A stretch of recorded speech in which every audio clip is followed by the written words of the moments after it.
So usapang pasok na pasok sa budget at usapang newbie in terms of printing business. Gusto mong magtayo ng small printing business?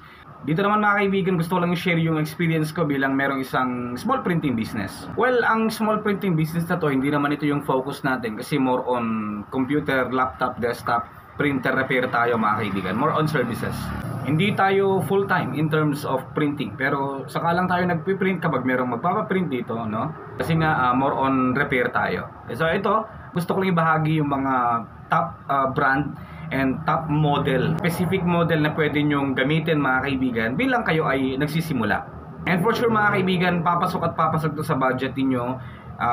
Pasok sa budget, long lasting pa, trusted brand at pang long run din to, pang heavy duty itong mga printer na sasabihin natin mga kaibigan.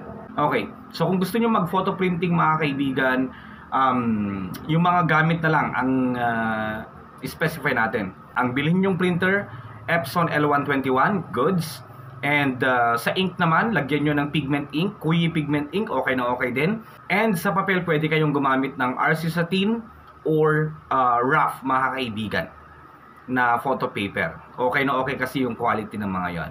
So goods na goods dyan, mga ang puhunan nyo dyan mga kaibigan, sa printer lang, abot yan ng mga 6,000 pesos. Okay, bakit Epson? Bakit Epson L121? Sa hindi maipaliwanag na dahilan, experience ko yan bilang printer technician, huwag nyo nang tanungin. Goods na goods kasi talaga yan.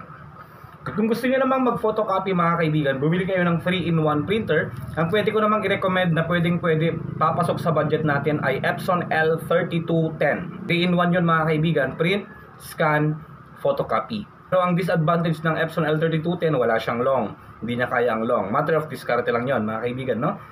Kung gusto niyo makapag-photocopy din ng long documents, no? Pwede kayong bumili ng Epson L5290. Kayang-kaya nun mga kaibigan ang long, Wi-Fi powered din yung printer na yon. Pwede nyo lang i-search yung mga sinasabi nating printer. And ang panghuli natin, goods pang heavy duty rin, pang maramihang photocopy, Xerox, no? Walang iba kundi ang Brother mini photocopier na to. Ang disadvantage is black and white printing lang siya pero mabilis. Production ang pwede mong habulin dito. Pang Xerox talaga siya, pang photocopy, pang maramihan, pang mabilisan mga kaibigan. Pwede rin dito ang long, short, yung mga IDs. And meron din siyang duplex printing or yung back to back.